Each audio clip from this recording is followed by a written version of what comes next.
আসসালামু আলাইকুম। আচ্ছা, আজকে একটি কোশ্চিন আমরা পেয়েছি। এই কোশ্চিনে কি বলা আছে আমরা প্রথমে পড়ব।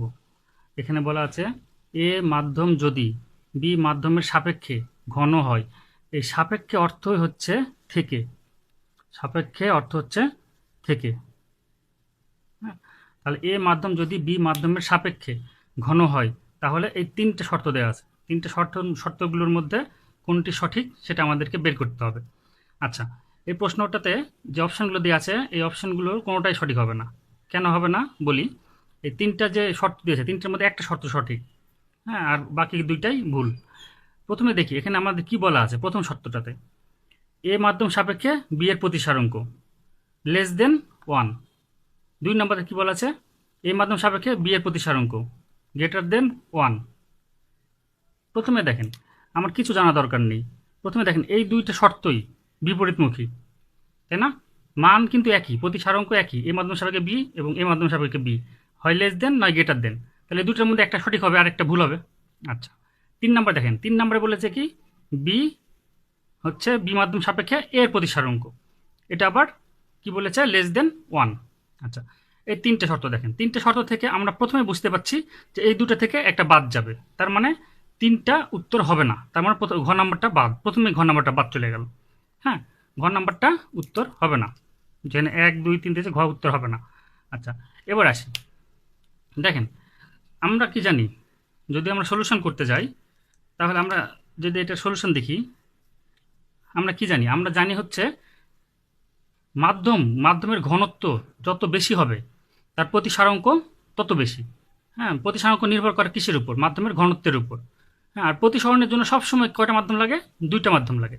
তো এইখানে কি কি মাধ্যম দেওয়া আছে? একটা এ মাধ্যম আর একটা হচ্ছে বি মাধ্যম।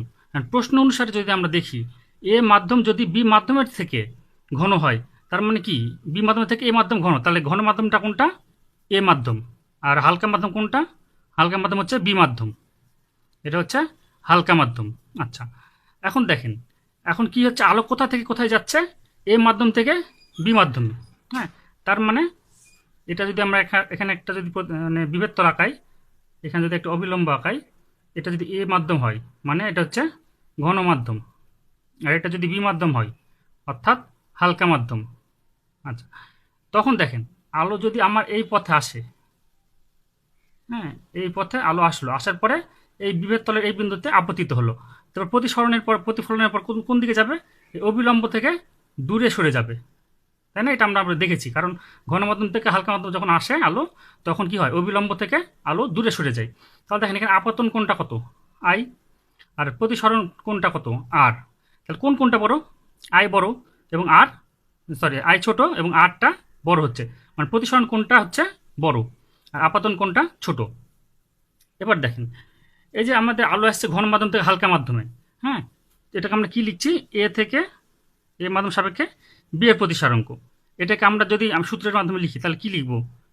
Sign i divide by sine r. হ্যাঁ, আমরা তো জানি যে স্নেলের সূত্র, যে সাইন আই এবং সাইন আর এর মান কি হবে? সবসময় একটা ধ্রুবক সংখ্যা হবে, যেটাকে আমরা কি বলি? যেটাকে আমরা প্রতিসারাঙ্ক বলি, এটাকে ইটা দ্বারা প্রকাশ করি। আচ্ছা, এবার দেখেন সাইন আই, এখানে আই এর মান কি? ছোট, এবং সাইন আর, আর এর মানটা কি? বড়। আচ্ছা, সাইন আই এর মান যখন ছোট হয় এবং আর এর মান যখন বড় হয়, এটা ক্যালকুলেশন করে আমরা দেখব এই মানটা সবসময় কি হবে? সবসময় হবে একের থেকে ছোট, সবসময় একের থেকে ছোট হবে। হ্যাঁ, সবসময় একের থেকে ছোট হবে। যখন আমার সাইন আই যে মানটা আছে, আই আই যে কোণটা, এই কোণটা কি? ছোট কোণ, আর আরটা কি? বড় কোণ। তাহলে এই ছোট কোণের যে মানটা, সেটা আমরা ছোট একটা মান পাবো, সাইন আই যে মানটা পাবো এবং সাইন আর এর যে মানটা পাবো, সেই মান দুটো যদি আমরা ক্যালকুলেশন করি তাহলে অবশ্যই আমরা যে প্রতিসারাঙ্কটা পাবো সেটা হবে একের থেকে অবশ্যই ছোট। আচ্ছা, সুতরাং আমরা বলতে পারি কি এক নাম্বারটা সঠিক, তাই না? তাহলে আমরা এক নাম্বারটা বলতে পারি এটা সঠিক আছে। আচ্ছা, এবার বলি, এবার দেখেন, তাহলে এক নম্বর যদি সঠিক হয় তাহলে দুই নম্বরটা কি? অবশ্যই এটা ভুল, তাই না? দুই নম্বরটা আমরা বাদ দিয়ে দিতে পারি, দুই নম্বরটা ভুল আছে। আচ্ছা, তাহলে এক নম্বরটা আমার সঠিক পেয়েছি। এবার আসি, এবার দেখেন তিন নম্বরে কি ক্ষেত্রে, তিন নম্বরের ক্ষেত্রে আমরা একটা সূত্র জানি না, সূত্রটা কি? যদি এ ইটা বি হয় তাহলে আমরা এইভাবে লিখতে পারি, কি লিখতে পারি, বি ওয়ান ভাগ বি ইটা এ, অর্থাৎ এইটা হয় ব্যস্তানুপাতিক সম্পর্ক। মাধ্যম যখন চেঞ্জ হয় তখন প্রতিসারাঙ্ক চেঞ্জ হয়ে যায়। হ্যাঁ, এখানে যে প্রতিসারাঙ্ক এবং এটা যে প্রতিসারাঙ্ক দুটো এক হবে না, দুটো পরিবর্তন হবে। এটা যদি বেশি হয় প্রতিসারাঙ্ক, তাহলে এই প্রতিসারাঙ্কের মান কম হবে। সুতরাং এই দুটো সম্পর্ক ব্যস্তানুপাতিক। ব্যস্তানুপাতিক হলে একটা বড় হবে, একটা ছোট হবে। তাহলে আমরা এক নম্বরে কি দেখছি, একের থেকে এই এ ইটা বি এর মানটা হচ্ছে ছোট। তাহলে বি ইটা এ এটার মানও ছোট হবে না, নিশ্চয়ই এটা কি হবে, বড় হবে। এই সূত্র অনুযায়ী আমরা পাচ্ছি। সুতরাং এটাও তাহলে সঠিক না, এটাও হচ্ছে ভুল। তাহলে এই দুটাই ভুল, শুধু সঠিক হচ্ছে এক নাম্বারটা। হ্যাঁ, এই কোশ্চেনে যে অপশানগুলো দেওয়া আছে ওই অপশানগুলোতে শুধু এক নাম্বারটাই সঠিক। হ্যাঁ, এটা তো ভুল, এক নাম্বারটা সঠিক, এই দুই নাম্বারটাও ভুল। হ্যাঁ, তিন নাম্বারটাও ভুল। তাহলে এই কোশ্চেনটাতেই ভুল আছে। ঠিক আছে, আচ্ছা, থ্যাংক ইউ। এরপরে আমি এটা আরেকভাবে করা যায় সেটাও বলছি একটু পরে। আচ্ছা, এবার দেখি, আমরা তো এই সূত্রটা জানি তাই না, এ ইটা বি মানে এ মাধ্যমের সাপেক্ষে বি এর প্রতিসারাঙ্ক সমান সমান সাইন আই বাই সাইন আর, অর্থাৎ সাইন আই এর গুণের অনুপাত এবং সাইন আর এইটার গুণের অনুপাত কি হবে, এই এ ইটা বি এই মানটার সমান হবে, মানে একটা ধ্রুবক মান হবে, সেটাকে আমরা বলছি প্রতিসারাঙ্ক। এটা সমান সমান আমরা লিখতে পারি কি, ইটা বি, অর্থাৎ যে ঘন মাধ্যমের যে প্রতিসারাঙ্ক মানে বা হালকা মাধ্যম, বি যেটাই মাধ্যম হোক ঘন বা হালকা হোক তার প্রতিসারাঙ্ক, এবং এ হচ্ছে এ মাধ্যমে হচ্ছে প্রতিসারাঙ্ক। এবং এটা যদি আমরা ব্যস্তানুপাতিক করি তাহলে এটা কি হবে, এটার বিপরীত হবে 1/, বি ইটা এ, অর্থাৎ এটার যে প্রতিসারাঙ্কের মান সেটা হবে বি ইটা এ, এটার সাথে সম্পর্কটা ব্যস্তানুপাতিক। হ্যাঁ, অর্থাৎ বিপরীত। আচ্ছা, এবার দেখেন, মাধ্যমের ঘনত্ব যত বেশি হবে প্রতিসারাঙ্কের মান তত বড় হবে। হ্যাঁ, আর তাহলে এখানে আমরা প্রশ্ন অনুসারে কি পেয়েছি, এ মাধ্যমটা ঘন পেয়েছি, সুতরাং ইটা এ এর মান কি হবে, বড় হবে। আর বি মাধ্যম কি হালকা পেয়েছি, সুতরাং ইটা বি এর মান ছোট হবে। ইটা এ হচ্ছে এ মাধ্যমের প্রতিসারাঙ্ক এবং ইটা বি হচ্ছে হালকা মাধ্যমের বা বি মাধ্যমের প্রতিসারাঙ্ক। আচ্ছা, এবার দেখেন, তাহলে আমাদের সম্পর্কটা কোনটার সাথে কোনটা, এটার সাথে এই ইকুয়েশনটা, হ্যাঁ এইটার সম্পর্ক। হ্যাঁ, এখন দেখেন এখানে কোন মাধ্যমের ঘনত্ব বেশি, এ মাধ্যমের ঘনত্ব বেশি বা এ মাধ্যমটা ঘন। তাহলে ঘন যদি হয় তাহলে ইটা এর মান বড়, তাহলে ইটা এর মানটা হচ্ছে কি, বড় মান। এই ইটা এর মানটা হচ্ছে বড় মান। হ্যাঁ, বড় মান। আর ইটা বি, ইটা বিটা কি, ইটা বি হচ্ছে বি মাধ্যমের আপনার প্রতিসারাঙ্ক। তাহলে বি মাধ্যমটা কি হালকা, হালকা হলে কি হবে, ইটা বি এর মান কি হবে, এর প্রতিসারাঙ্কের মানটা হবে ছোট, তাই না। আচ্ছা, এবার দেখেন, আমরা যখন কোনো ছোট সংখ্যাকে বড়তে ভাগ করি, ছোট সংখ্যাকে বড় সংখ্যাতে ভাগ করি, সেই সংখ্যাটা সর্বদা কি হয় বলেন তো, সেই সংখ্যাটা সর্বদাই একের থেকে ছোট হবে। হ্যাঁ, আমরা যেটা মান পাবো সেটা অবশ্যই একের থেকে ছোট হবে। ছোট সংখ্যাকে বড় সংখ্যা দ্বারা ভাগ করলে সেই মানটা অবশ্যই একের থেকে ছোট হবে। হ্যাঁ, কথাটা ভালো মতো বুঝেন। যখন আমরা লব যদি আমার ছোট হয় এবং হর যদি বড় হয়, তখন আমরা এটা ভাগ যদি করি, তাহলে ছোট মানকে যদি বড় মান দিয়ে ভাগ করি সবসময় তা কী হবে, একের থেকে ছোট হবে। তাহলে দেখেন আমাদের যে সম্পর্কটা এখানে দেওয়া আছে, হ্যাঁ, এ ইটা বি, অর্থাৎ এ মাধ্যমের সাপেক্ষে বি মাধ্যমের, এ মাধ্যমের সাপেক্ষে বি মাধ্যমের। হ্যাঁ, এই সম্পর্কটা কি, তাহলে ইটা বি বাই ইটা এ আমরা লিখতে পারি। তাহলে এইটা আমরা কি পেয়েছি প্রশ্ন অনুসারে, যে বি মাধ্যমের ঘনত্ব কম, তাহলে ঘনত্ব কম হলে প্রতিসারাঙ্ক কম, অর্থাৎ মানটা কি ছোট। এবং ইটা এ এই মানটা কি বড়, কারণ এর প্রতিসারাঙ্কটা বড়। তাই ছোট মানকে বড় মান দিয়ে আমরা যদি ভাগ করি তাহলে অবশ্যই সেটা কি হবে, একের থেকে ছোট হবে। এই জন্য এইটাই সঠিক। হ্যাঁ, আর এইটা কি, এটাতে দেখাচ্ছে যে এইটা মানটা এ মাধ্যম থেকে যখন বি মাধ্যমে আলো আসছে তখন এর যে প্রতিসারাঙ্কের মান সেটা বড় দেখাচ্ছে, এটা কিন্তু সঠিক না। কারণ আমরা এখানে এখনই প্রমাণ করে দিলাম। হ্যাঁ, এই সূত্র থেকে আমরা প্রমাণ করে দিলাম। 2 নাম্বার থেকে এবার 3 নাম্বারে আছে। 3 নাম্বার কি বলেছে, বি মাধ্যমের সাপেক্ষে এ মাধ্যমের প্রতিসারাঙ্ক। তাহলে এটার সম্পর্ক কি, আমার এটার সাথে এটা সম্পর্ক হচ্ছে ব্যস্তানুপাতিক, তাই না। আমার যে এটার যে সম্পর্ক এটার সাথে, সেই সম্পর্কটা হচ্ছে ব্যস্তানুপাতিক। তাহলে আমার এখানে যদি বড় হয়, এখানে যদি আমার ছোট হয়, তাহলে এখানে কি একের থেকে কি হবে, ছোট হবে। হ্যাঁ, ছোট হলে কি হবে, ছোট দেখা যাচ্ছে, তাহলে ছোট হলে ভুল হবে। তাহলে এটার যদি আমি সঠিকটা লিখতে চাই তাহলে আমরা এটা লিখতে পারতাম, ইটা বি ইটা এ, অর্থাৎ বি মাধ্যমের সাপেক্ষে এ মাধ্যমের প্রতিসারাঙ্ক >1, এটা হতো সঠিক। ঠিক আছে, এইটার সঠিকটা হতো এটা বি ইটা এ, অর্থাৎ বি মাধ্যমের সাপেক্ষে এ মাধ্যমের প্রতিসারাঙ্ক হবে একের চেয়ে বড়। আচ্ছা, কেন বড় হলো? এখানে হালকা মাধ্যমটা কোনটা? বি মাধ্যম, আর ঘন মাধ্যম হচ্ছে এ মাধ্যম। এখন দেখেন এখানে ঘটনাটা কি হচ্ছে। এখানে হচ্ছে এই যে আমরা যদি একটা চিত্র আঁকা, এরকম এরকম একটা চিত্র আঁকালাম। এবার দেখেন, আচ্ছা, আলো যখন আমার হালকা মাধ্যম থেকে আসবে, এটা যদি হালকা মাধ্যম হয়, হালকা মাধ্যম, হালকা মাধ্যমটা কোনটা? বি মাধ্যমটা। হ্যাঁ, এখানে বোঝাচ্ছে হালকা মাধ্যম, বি থেকে আলো আসছে ঘন মাধ্যমে, মানে এ মাধ্যমে। আচ্ছা, এখন হালকা মাধ্যমতে যখন আসবে আলো, আলো আসলো, আসার পরে কোন দিকে যাবে? এটা হচ্ছে ঘন মাধ্যমে যখন ঢুকে তখন অবিলম্বের দিকে সরে আসে। তখন এইখানে যে আমার আপতন কোণ আইটা হয়, সেই মানটা কি হয়? আমার বড় হয়। আর এই যে এখানে প্রতিসরণ কোণ যে মানটা পাবো, সেটা কি পাবো? আরটা পাবো ছোট। হ্যাঁ, তখন আমি সাইন আয়ের মানটা যেটা, হ্যাঁ, এই ক্ষেত্রে এটা যেটা হচ্ছে আগের চিত্রের ক্ষেত্রে, এটার ক্ষেত্রে চিত্রটা হতো আপনার হালকা মাধ্যম থেকে আসছে ঘন মাধ্যম থেকে আসছে, হালকা মাধ্যমে চলে যাচ্ছে, তখন এ মাধ্যম থেকে বি মাধ্যমে আসছে। হ্যাঁ, তখন হতো এইটা। আচ্ছা, দ্বিতীয়ত দেখেন, এইটার ক্ষেত্রে সাইন আই, এটার মান হচ্ছে আপনার বড়। আর এইখানে এই চিত্রের ক্ষেত্রে সাইন আর এর মান হচ্ছে ছোট। তাহলে এইটার ক্ষেত্রে আমরা যেটা পাবো, মানে এই বি ইটা এ, এটার মানটা কী হবে? একের থেকে বড় হবে।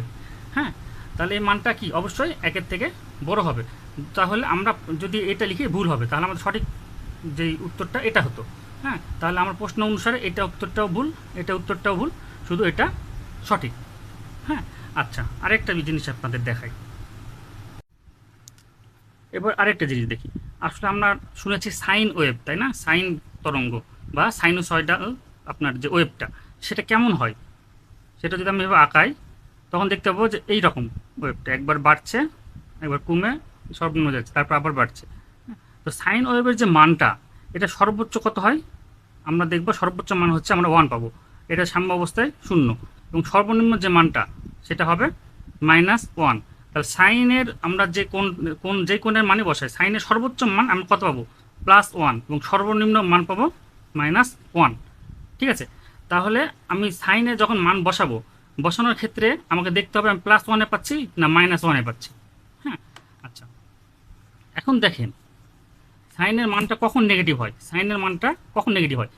সাইনের এখানে দেখেন, এই আমরা চতুর্ভাগের হিসাব জানি, তাই না? এখানে অল পজিটিভ, মানে এখানে আমরা যে ত্রিকোণমিতিক 6টা অনুপাত আছে, সবগুলোর মান এই ঘরে পজিটিভ, যেটা আমরা ফার্স্ট কোঅর্ডিনেট বলছি। হ্যাঁ, বা প্রথম চতুর্ভাগ। আর এটা হচ্ছে সেকেন্ড কোঅর্ডিনেট বা দ্বিতীয় চতুর্ভাগ। এখানে সাইন এবং কসেক, এই ত্রিকোণমিতিক মান দুটাই হচ্ছে পজিটিভ, আর বাকিগুলো নেগেটিভ পাবো। যেমন কসের মান নেগেটিভ পাবো এই ঘরে, মানে এই ঘরে বলতে বোঝাচ্ছি যেই মানটা 90 ডিগ্রি থেকে আপনার বড় এবং 180 থেকে ছোট, এই রেঞ্জের মধ্যে যেগুলো থাকবে সেগুলো আমরা সবগুলো নেগেটিভ পাবো, শুধু সাইন আর কসেকেরটা পজিটিভ পাবো। এই ঘরে এটা হচ্ছে থার্ড কোঅর্ডিনেট বা 3 নাম্বার ঘর। এখানে আমরা কিসের মান পজিটিভ পাবো? ট্যান এর মান এবং কটের মান, এই দুটো আমরা পাবো পজিটিভ। বাকিগুলো নেগেটিভ পাবো। আর এইখানে সেক এবং কস, এই দুটোর মান আমরা এখানে পজিটিভ পাবো, আর বাকিগুলো নেগেটিভ পাবো। এটা হচ্ছে চতুর্থ চতুর্ভাগ। আচ্ছা, তো এইখানে আমরা যদি কোণের হিসাবে দেখি, কোণের হিসাবে যদি দেখি যে সাইনের ক্ষেত্রে আপতন কোণ কত হতে পারে সর্বোচ্চ, দেখেন। আচ্ছা, আমরা যদি এখন দেখি যে এটা একটা, ধরলাম দুটা মাধ্যম আছে, একটা হচ্ছে আপনার ঘন মাধ্যম, একটা হচ্ছে হালকা মাধ্যম। এটা হচ্ছে এ মাধ্যম ধরলাম, এটা হচ্ছে বি মাধ্যম। এবার দেখেন সাইনের হিসাবটা দেখেন একটু। আলো যখন ঘন মাধ্যম থেকে হালকা মাধ্যমে আসছে, হ্যাঁ, তখন কি হচ্ছে? হালকা মাধ্যমে আসলে দূরে সরে যাচ্ছে, অবিলম্ব থেকে দূরে সরে যাচ্ছে, এই যে আপতিত হলো। এই মানটা যেটা পাচ্ছি সেটা কিসের মান? আয়ের মান, তাই না? আয়ের মান পাচ্ছি। আর এইখানে যে অবিলম্বের সাথে যে মানটা পাবো সেটা কিসের মান? প্রতিসরিত কোণ, যেটা আর এর মান। হ্যাঁ, তাহলে আমরা যখন ঘন মাধ্যম থেকে হালকা মাধ্যমে আসছি, তখন অবিলম্ব থেকে আলোটা কি দূরে সরে যাচ্ছে, এই জন্য আর এর মানটা কি? বড়। এখানে আয়ের মানটা কি? আয়ের মান হচ্ছে ছোট মান। হ্যাঁ, আইটা কি? এটা কোণ, এই আয় হচ্ছে কোণ, এবং আরটা কি? এটা হচ্ছে প্রতিসরণ কোণ। এই প্রতিসরণ কোণের মান কি? বড় মান। ঠিক আছে, তাহলে আমরা যেটা জানি সাইন আই আর সাইন আর, এইখানে কি দেখতে পাচ্ছি, এখানে আমার যে আইটা পেয়েছি এই মানটা কি ছোট মান আর এই মানটা কি বড় মান।